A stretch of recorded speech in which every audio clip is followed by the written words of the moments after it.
사랑하는 여러분, 우리 교회는 하나님의 은혜가 있고 오직 그 은혜를 사모하고 이곳에 오면 작은 천국을 누리는 그런 교회 되기를 원합니다.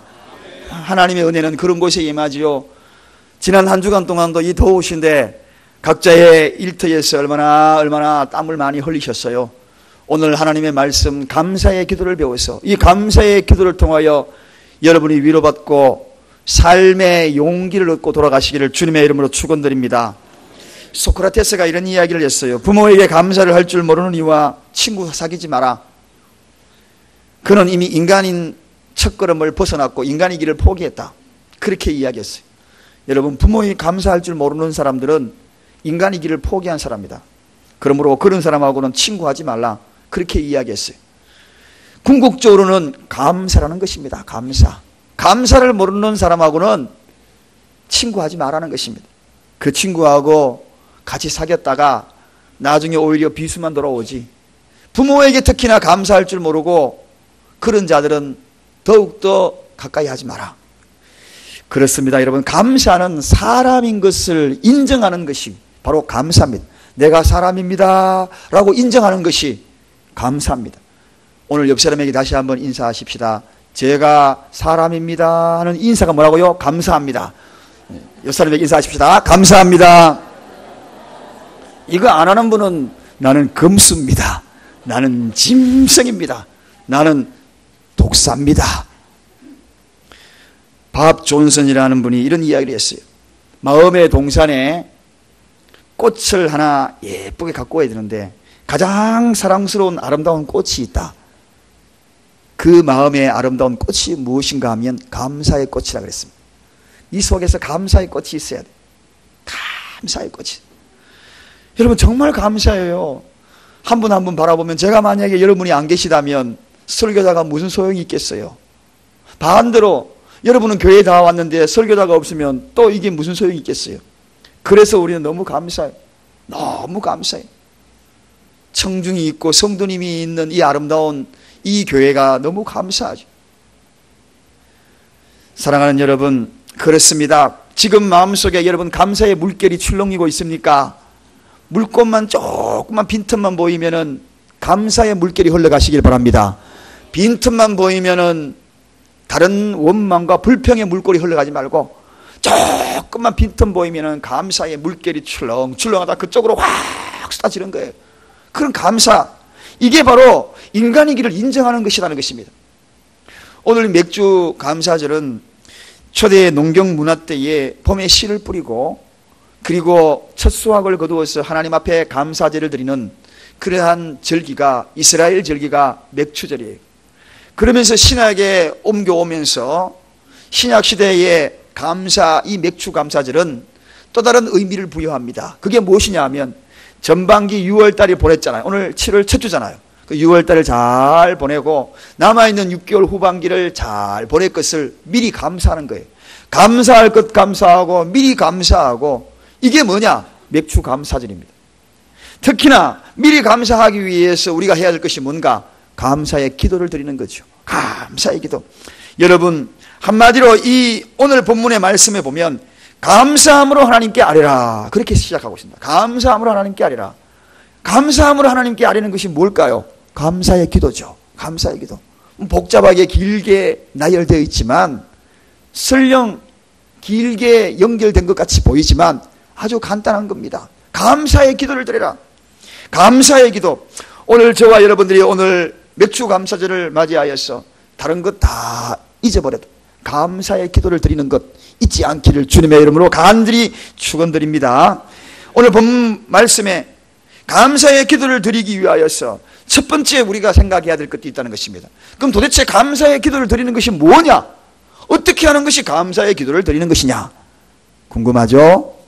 궁금하시죠? 이 감사의 기도 마지막 결론을 알게 되면 여러분 반드시 이렇게 하고 싶을 것입니다. 저도 이 말씀을 준비하면서 그렇게 하려고, 못했던 거 그렇게 하려고 제가 가슴을 다시 한번 쓰다리면서 제가 했던 거, 잘못됐던 거, 그런 것들 이제 안 하려고 오늘 이 말씀을 전하는 것입니다. 그게 뭘까요? 오늘 본문 6절 가보겠습니다. 자, 6절 첫째 줄만 읽겠습니다. 시작. 아무것도 염려하지 말고, 그렇습니다. 아무것도 염려하지 않고 하는 것, 그런 마음으로 감사함으로 하나님께 아뢰라. 그렇게. 여러분, 감사의 기도는 뭐냐? 염려를 몰아내는 거, 기도하는 것이 감사의 기도입니다. 감사, 한마디로 이야기하면 염려를 몰아내는 것. 염려가 해결되어지는 것 있습니까? 사랑하는 여러분 가운데 물질을 잃은 분 계시죠? 염려한다고 해결됩니까? 하늘에서 에따 통장 여기에 1억 통장 여기 있다 하고 주는 거 보았어요? 없습니다. 염려한다고 해가지고 말 안 듣는 내 자식이 말 잘 듣겠습니다 아버님 하고 돌아옵니까? 안 돌아와요. 염려한다고 해가지고 내 남편 그렇게 예수 믿으라고 했는데 그 남편이 돌아옵니까? 안 돌아옵니다. 염려한다고 해가지고 뱃살 빠집니까? 안 빠집니다. 염려는 아무리 생각해도 우리에게 도움 주는 것이 아니라고 저도 알고 있고 여러분도 알고 있고, 그래서 왜 자꾸 염려하는지, 왜 이렇게 염려가 되는지, 이 염려 안 되는 것인 거 알고 있으면서 왜 염려하는 걸까? 저도 염려하고 여러분도 염려하고, 오늘도 이 말씀을 묵상하면서 아무것도 염려하지 말고 어떻게 해요? 감사함으로 기도하라. 감사의 기도를 드리라. 먼저 오늘 이 시간에 하나님이 우리에게 말씀하십니다. 감사의 기도라는 것은 염려를 몰아내는 것이다. 존 하가이 목사님이 그런 이야기를 했어요. 인류의 적 제1호는 염려다. 인류의 적 1호가 공산주의도 아니고 제1호가 염려다. 그렇게 이야기했어요. 나의 적, 너의 적, 우리 모두의 적 1호가 뭐냐? 염려다. 이 염려가요, 사람을 파괴시키는 상상력을 동원하여 나를 파괴합니다. 우리 가정을 파괴해요. 우리 교회를 파괴해요. 인간을 타락해 하는 그러한 인류의 적이 바로 염려이기 때문에. 여러분 그렇지 않습니까? 가끔 여러분은 상상하지 않습니까? 염려의 상상. 어느 날 갑자기 아내가 동창회 모임에 갔는데 저녁쯤 되면 안 돌아와. 이놈의 아내가 동창회 가더니만 옛날 그 시기 뭐 시기를 동창을 만났나 보다. 초등학교 동창 맨날 철수 이야기 하더니만 철수 만났나? 맨날 누구누구 이야기하더니 또 만났나? 뭐 이렇게 이야기하는. 여러분 그렇게 염려할 때가 있어요. 남편들 잘 들으십시다. 그런 염려가 상상력을 동원하기 시작합니다. 그러다가 만나가 둘이서 술 한잔 먹고 오다가 교통사고 났을 거야. 상상하는 거예요. 상상. 그러다가 또 상상이 이어집니다. 교통사고 나가지고 지금쯤 병원에 있을 거야. 피 철철 흘리고 있을 거야. 내가 왜 이러고 있어? 빨리 병원 가야지. 염려 속에, 상상 속에 자기가 막 달려가는 거, 차를 내가 몰아가야지. 막 가가지고 서울 뭐 큰 병원에 있구나. 가보니까 늦었네. 영안실에 있네. 가족입니까? 확인해 보셔요. 그리고 이불을 덮여보니 그 속에 내 아내가 누워있네. 아이고 여보. 이거 다 상상입니다 여러분. 염려 상상. 그러다가 장례식을 다 치르고 저 토끼 같은 아들 딸 저거 어떻게 키우나, 나 혼자 어떻게 키우나, 있을 때 내가 잘하지 하다가 싱긋 갑자기 웃음이 터져. 새로 장가가면 되지. 여러분 염려가요 자기를 완전히 만들어 소스를 써요. 소스를 써. 밤새 염려해가지고 소스를 쓰는 사람 얼마나 많은지 모릅니다. 자가 망상에 빠지는 사람은 얼마나 많은지 모릅니다. 염려는 인간을 타락해 하는 것입니다. 가만히 보셔요. 정말 타락했잖아요. 그때 띵동 하고 문이 열리면서 여보 나왔어. 너무 허망하잖아요. 새 여자 만나가지고 행복한 살림 꿈꿨는데 여보 하고 들어오잖아요. 타락해 만드는 거예요 여러분. 예수님은 이걸 너무 잘 알았습니다. 하나님은 이 인간의 속성을 너무나 잘 알았어요. 그래서 성경에 뭐라고 이야기하는지 아십니까? 성경에 염려하지 말라는 이야기를 자그마치 다 따라 하십시다. 550번 550 나누기 365일 하면은 몇 번이게요? 1.5번. 하루에 1.5번씩 염려하지 마라. 한 번보다도 더 과하게, 두 번은 조금 안 되게 염려하지 마라 하고 염려, 여기까지 1.5배입니다 이게. 사랑하는 여러분, 왜 이렇게 염려하지 말라 그랬을까요? 염려가 도대체 무엇이기에, 염려의 실체가 무엇이기에, 염려의 실체의 그 원어에 들어가면 성경에서 이야기하는 염려의 뜻이 있습니다. 그 뜻은 마음이 쪼개어지다 하는 뜻이에요. 마음이 쪼개어지다. 염려하면 마음이 쪼개어져요. 내 마음이 사방으로 막 갈라져가지고 막 쪼개지는 거예요. 이걸 아니까 마음만 쪼개집니까, 여러분? 염려하는 자의 특징은 마음만 쪼개지는 게 아니에요. 내 생각이 쪼개지기 시작합니다. 그래서 상상하는 거예요. 생각만 쪼개집니까? 내 인품이 쪼개져요. 인품만 쪼개집니까? 심지어는 관계가 쪼개져요. 부부 사이의 관계도 쪼개집니까? 아닙니다. 그걸 통하여서 내 꿈도 쪼개져요. 인생이 쪼개져 버리는 것입니다. 이게 염려입니다, 여러분.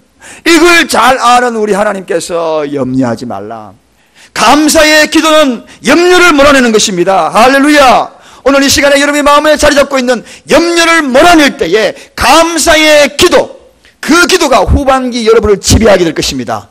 감사할 일이 생겨날 것입니다. 염려라는 단어, 영어로는 월이라고 이야기합니다. 이 단어 어디서 어원이 왔느냐 하면 물어 뜯는다 하는 데서 왔어요. 물어 뜯는다. 염려가 물어 뜯는데 무엇이 물어 뜯느냐? 사나운 맹수가 목덜미를 물고 물어 뜯는다. 그게 바로 염려라는 영어의 월이라는 단어에서 출발된 거예요. 여러분, 목덜미 문다 그러면 이거는 어떻게 됩니까? 죽이겠다는 겁니다. 죽이겠다는 것입니다. 염려에 한번 걸리면 죽는다는 것입니다. 파괴된다는 것입니다. 마지막 종착역은 죽는다는 것입니다. 사랑하는 여러분, 어느 날 TV 보니까요, 맹수 호랑이가 사냥을 하는데 콧불 쏘요. 짬불 해가지고 짱 무니까 목덜미를 무더라고요. 절대로 안 나죠. 자기보다도 덩치가 이따만 한데요, 목덜미 무고 매달려 있으니까요, 가다가 날뛰고 콧불 쏘고 날리다가 휙 하고 쓰러지더라고요. 염려는 바로 목덜미를 무는 겁니다. 이게 목덜미를 물었어. 쓰러질 때까지, 내가 쓰러질 때까지 물고 안 놔주는 것입니다. 안 놔주는 것만 아니에요. 물어 뜯는 것입니다. 사랑하는 여러분, 그래서 누구를 물어 뜯느냐? 자기 자신만 물어 뜯는 게 아니에요. 이 염려에 걸리면 나만 물어 뜯는 것으로 끝나는 게 아니에요. 옆 사람도 물어 뜯어요. 염려가 바로 그런 것입니다. 옆 사람도 물어 뜯어가지고 상대방도 얼마나 피곤하게 만드는지. 염려하는 사람 가만히 보셔요. 자기만 염려하는지 옆 사람도 물어 뜯어가지고 되게 피곤하게 만들어요. 그러다가 두 사람 다 못 살게 만듭니다. 자기도 못 살고 옆 사람도 못 살고 나중에 어떻게 되는지 아십니까? 마지막 염려의 단계는 쓰러지는 거죠. 목덜미 물린 컵불수가 쓰러지듯이 한마디 내뱉습니다. 죽고 싶다. 이제 죽고 싶다. 염려의 결론이 그것입니다, 여러분. 이 염려의 특징이 그거예요. 오늘 이 염려의 목덜미를 물린 분 없으십니까? 감사의 기도를 통하여 염려를 몰아내시는 여러분이 되시길 주님의 이름으로 축원드립니다. 성도가 뭡니까? 성도라는 것은 한마디로 이야기하면 가는 길 정해진 것입니다. 다 같이 따라 하십시다. 나는 가는 길 정해져 있다. 살아도 죽어도 가는 길 정해져 있다. 왜 안 따라 하십니까? 살아도 죽어도 가는 길 정해져 있다. 이 길 가도, 때로는 가시밭길이라도, 때로는 유리조각으로 맨발로 걸어가는 발걸음이라 할지라도 가는 길이 우리는 정해져 있어요. 고통스러울 뿐이지만 결론은 정해져 있는 겁니다. 그게 어디 있냐고요? 하나님이 말씀했잖아요. 나는 알파요 오메가라고, 처음과 끝이라고. 우리가 그 하나님을 믿지 않습니까? 그러므로 그분을 믿는 그 순간부터 오메가, 마지막까지 하나님은 내 인생의 마지막을 장식하시는 분이십니다. 그래서 일로 가면 그 길 가지 말라고 좀 고통이 있을 수도 있고, 곁길로 가다가 아프고 잘리고 하지만 결론은 알파요 오메가이신 하나님의 결론에 가는 것입니다. 조지 밀러가 이런 이야기를 합니다. 믿음의 시작은 염려의 끝이요, 염려의 시작은 믿음의 끝이다. 여러분, 이게 바로 믿음의 현주소죠. 믿음의 시작은 한마디로 이야기하면 염려의 끝이다. 믿는 구석이 있으면 염려는 끝난다는 것입니다. 여러분, 우리가 염려하는 이유는 왜 그럴까요? 믿는 구석이 불확실하기 때문에 염려하는 거죠. 해결할 수 없다고 단정하기 때문에. 그러나 확실한 믿음의 대상이 있다면 우리 염려 끝입니다. 맞습니다. 이 말이 틀림없는 것 같아요. 하나님의 신뢰성이 떨어지면 그때부터, 내 믿음이 나약해지고 연약해지면 그때부터 염려가 솔솔 올라오는 것입니다. 그런데 그 염려의 시작이 되면 믿음의 끝이다. 여러분에게 오늘 이 시간에 묻습니다. 여러분 오늘 이 자리에 앉아 계시면서 염려가 여러분 속에 자리 잡고 있습니까? 염려의 실체가 보이십니까? 얼마나 큽니까? 그것이 내 믿음의 현주소입니다. 오늘 그 염려를 몰아내는 오늘 이 시간이 되기를 주님의 이름으로 축원드립니다. 감사의 기도는 염려를 몰아내는 것입니다. 염려를 몰아낼 때에 어떻게 해요? 감사함으로 하나님께 아니라, 염려를 하지 말고 감사함으로 하나님께 아니라, 오늘 이 맥주절을 맞이하여서 이런 은혜가 있기를 주님의 이름으로 축원드립니다. 중국 선교사 허드슨 테일러, 그의 간증의 이야기지요. 여러분, 그가 협력자가 떨어지고 선교를 하다 보니 선교비도 떨어지고 모든 게 다 떨어져 버린 것입니다. 너무너무 고통스러워요. 고민하다가 포기하고 염려하다 보니까 밤잠을 이루지 못하는, 온몸에 식은땀이 나기 시작하고 눈은 덩그라니 그냥 곧 해골 같고 바싹 마르기 시작합니다. 염려가 밀려오니까 포기해버릴까, 여기까지인가. 그러다가 요한복음 15장 5절을 언뜻 넘기다가 나는 참 포도나무요 너희는 가지니, 이 말씀이 있습니다. 그래, 아니 우리 예수님이 포도나무고 나는 가지인데 내가 왜 가지에서 영양분을 걱정합니까? 물을 걱정합니까? 나무에서, 뿌리에서 올라오는 나무가 걱정해야지. 나는 가지만 붙어 있으면 되는 거 아닌가? 그 생각을 가집니다. 여러분, 그 말씀을 생각하니, 그래, 내 믿음이 문제였구나. 나는 이 나무에 붙어 있으면 가지는 절로 가시를 맺는 것인데 내가 그걸 왜 염려했을까? 내가 왜 양분을 염려하고 내가 왜 물줄기를 염려했는가 하면서 하나님 앞에 엎드려 회개했다고 합니다. 사랑하는 여러분, 그렇습니다. 내 마음이 쪼개어지고 내 자신을 물어뜯고 내 환경을 물어뜯고 내 이웃을 물어뜯고 모두가 다 피곤해지는 그 역사는 어디에서 오는가? 염려 때문에 그렇습니다. 오늘 이 감사의 기도를 통하여 염려를 몰아내는 맥주 감사절이 되기를 주님의 이름으로 간절히 축원드립니다. 두 번째입니다. 감사의 기도는 바로 평강으로 인도하는 것입니다. 평강. 여러분, 하나님은 염려를 중단하고 감사의 기도로 전환하면서 우리에게 주시는 것이 있습니다. 바로 이것이 평강입니다. 평강. 평안하십니까? 오늘 시간 평안하십니까? 평안하지 않다면 감사의 기도를 드리기를 주님의 이름으로 축원드립니다. 본문 7절 한번 읽어보겠습니다. 다 같이 읽습니다. 시작. 그리하면 모든 지각에 뛰어난 하나님의 평강이, 보십시오, 하나님의 평강이, 감사의 기도를 드리면 하나님의 평강이 하고 이렇게 소개하고 있습니다. 이 평강이라는 단어, 그 원어의 뜻이 무엇입니까? 그 원어의 뜻은 마음으로 느끼는 고요함과 평화, 이게 바로 평강입니다. 마음으로 느끼는 고요함 그리고 평화. 오늘 이 시간 세상의 염려와 걱정들, 수없는 것들이 산적해져 있지만 하나님께서 감사의 기도를 드리는 자들에게 어찌 그리 마음이 평안한지, 어찌 그리 고요한지, 어찌 그리 내 마음이 안정이 되는지 그 느낌이 오십니까? 그 느낌이 오신다면 오늘 여러분들은 감사의 기도를 통하여 은혜를 입은 자들입니다. 할렐루야! 그 은혜를 누리시기를 바랍니다. 그 은혜를 누려야 하는 것입니다. 요즘같이 얼마나 불안합니까? 평안이 없어요. 가정이 제일 목표가 뭡니까? 잘 먹고 잘 사는 것 아니에요. 아무리 잘 먹고 잘 살아도 평화가 없는 집안, 그 집안이 행복합니까? 행복의 기준이 뭡니까? 행복의 기준은 평안입니다. 평안한 집안의 행복의 기준이에요. 그 평안의 기준이 또 무엇입니까? 믿음입니다. 그 믿음의 기준이 뭡니까? 감사합니다, 여러분. 감사를 하는 자들에게 믿음이 생겨나고, 믿음이 있는 집안은 평안하고, 평안이 있는 집안에는 행복한 것입니다.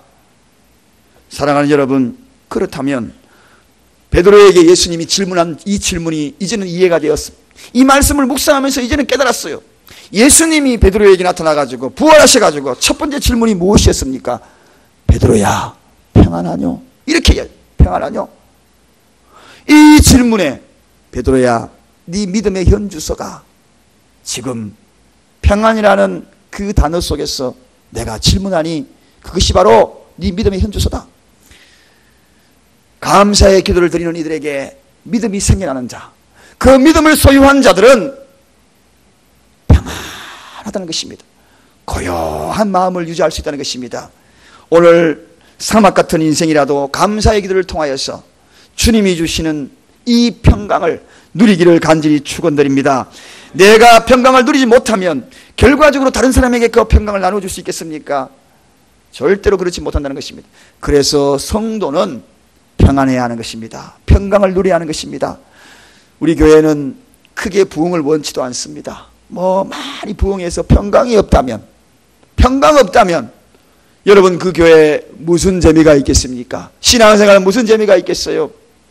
비록 부흥은 더디더라도, 비록 교회의 사이즈가 확장되어 늘어나지 않는다 할지라도, 복잡하여서 그런다 할지라도 부딪히면 부딪히는 그 느낌이 얼마나 감사로 느껴지는지, 평화가 넘치는 그런 교회를 꿈꿉니다.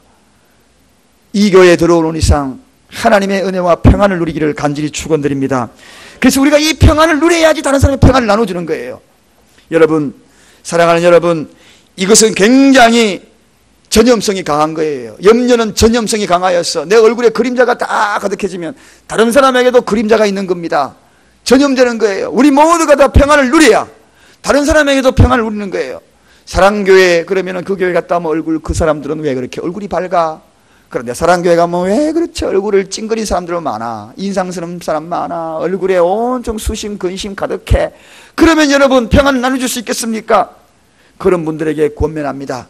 감사의 기도를 드려서 주님이 주시는, 그리하면 하나님의 평강이 우리에게 허락되어지는 그 은혜를 누리기를 간절히 축원드립니다. 환경이 좌우하지 않습니다. 이 평안은, 그래서 요한복음 14장 27절에 내가 주는 이 평안은 세상이 주는 평화와 같지 않다, 그렇게 이야기하고 있거든. 그래서 세상이 아무리 요동한다 할지라도 주님이 주시는 이 평안이 이 속에 있으면 마음이 고요해. 달빛처럼 고요해. 춘천에 오래전에 한국에 있을 때 목사님 심부름으로 간 적이 있었습니다. 야, 호반의 도시 춘천 정말 예쁘대요. 밤에 숙소에서 유리창을 내려서 내려보니 거기 바로 호수가 같이 있는 그런 숙소였어요. 내려다보니까 얼마나 예쁜지, 달이 한 필이면 그때 딱 떠가지고 나무에 달이 걸려 있는데 고요한 거예요. 달빛에 그게 다 보여지는 거예요. 참 평화롭다. 정말 평화롭다. 그런데 그 평화는 환경이 주는 평화예요. 주님은 폭풍 속에서도 감사의 기도를 드리는 자들에게 평안을 주실 줄로 믿습니다. 환경이 좌우치 않는다는 것입니다. 이러한 기도, 감사의 기도를 통하여 우리 모두가 누리기를 간절히 축원드립니다. 그래서 우리는 이 감사의 기도, 이 기도를 드릴 수밖에 없는 것입니다. 세 번째입니다. 감사의 기도는 간절히 하나님이 요청하시고, 그리고 이 감사의 기도를 통하여 응답하신다. 여러분, 오늘 본문 6절 다시 돌아가겠습니다. 다 같이 읽습니다. 시작. 아무것도 염려하지 말고 오직 모든 일에 기도와 간구로 너희 구할 것을 감사함으로 하나님께 아뢰라. 그렇게 합니다. 하나님께 아뢰라. 거의 명령형입니다. 요청하는 것입니다. 다른 기도, 어떤 기도보다도 더 소중한 기도가 있다. 그게 무슨 기도라고요? 감사함을 하는 기도, 즉 감사의 기도, 빠뜨리지 말라는 것입니다. 여러분, 하나님은 모든 걸 다 들으셔요. 불평의 기도도 듣고 원망의 기도도 듣고, 그리고 우리의 신음소리조차 다 듣는다 그랬어요.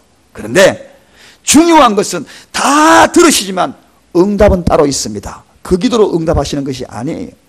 무엇으로 응답합니까? 감사의 기도로 응답하신다는 것입니다. 그러므로 우리가 다 기도하더라도 내 속내에 있는 아픔, 내 속내에 있는 절규를 다 한다 할지라도 빠지지 말아야 될 기도가 있는데, 그것이 뭡니까? 감사의 기도. 우리가 잘 알고 있는 다윗은 바로 그런 사람이었잖아요. 시편을 읽다 보면 원망도 많이 해요. 하나님, 정말 이런 경우가 어디 있습니까? 하고 하나님 앞에 기도하기도 하고 막 절규하기도 하고, 그러다가 마지막 말미에 가보면 그럼에도 불구하고 하나님 너무 감사합니다, 송축합니다, 그렇게 결론을 맺습니다.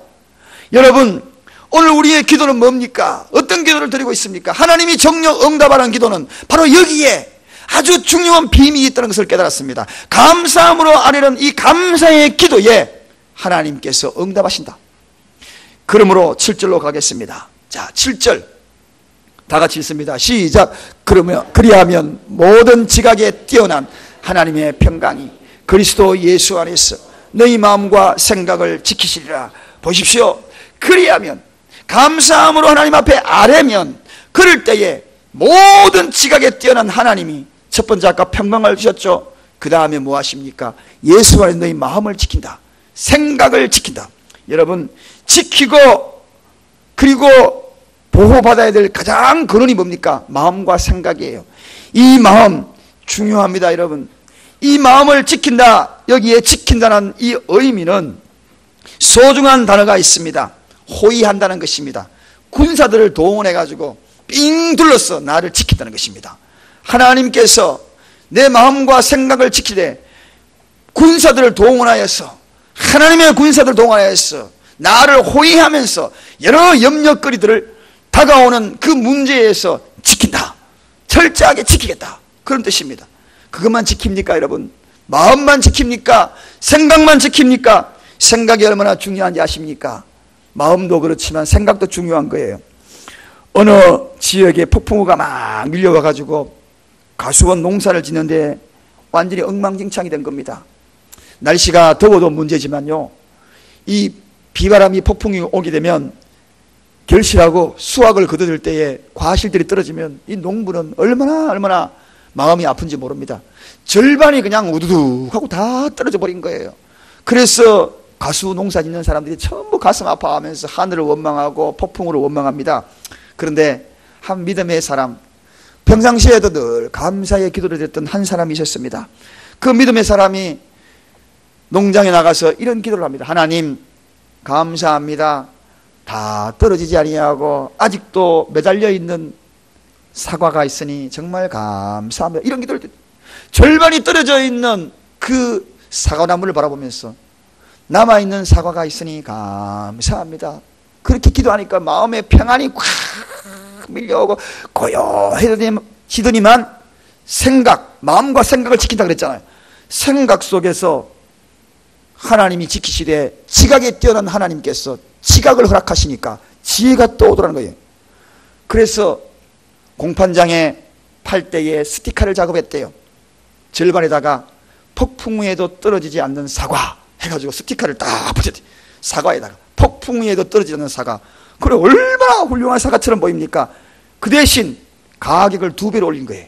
2배. 1,000원 받는 걸 2,000원으로 딱 붙여가지고. 그래서 공판장에 딱 그때 하필이면 수능 시험이 있어가지고 폭풍우에도 안 떨어진다니까. 아이고, 안 떨어지는 사과 먹자. 그래가지고 그 사과를 불티나게 팔렸다는 그러한 이야기가 있습니다. 여러분, 생각을 지켜준다. 우스갯소리지만 이 속에 뼈가 있는 이야기, 엄중유골입니다. 여러분, 말씀 속에 뼈가 있다는 이야기지요. 감사하면 하나님이 어떻게 하신다는 이야기입니까? 생각을 지켜주셔서 그 생각 속에서 지혜를 주신다는 것입니다. 하나님이 어떤 분입니까? 지각에 뛰어나신 분이거든요.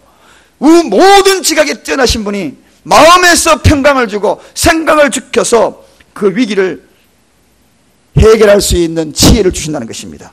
사랑하는 여러분, 왜 사람이 불평이 안 나오겠습니까? 왜 원망이 안 나오겠습니까? 내가 죽게 되었는데 어찌 감사가 나오지 않겠습니까?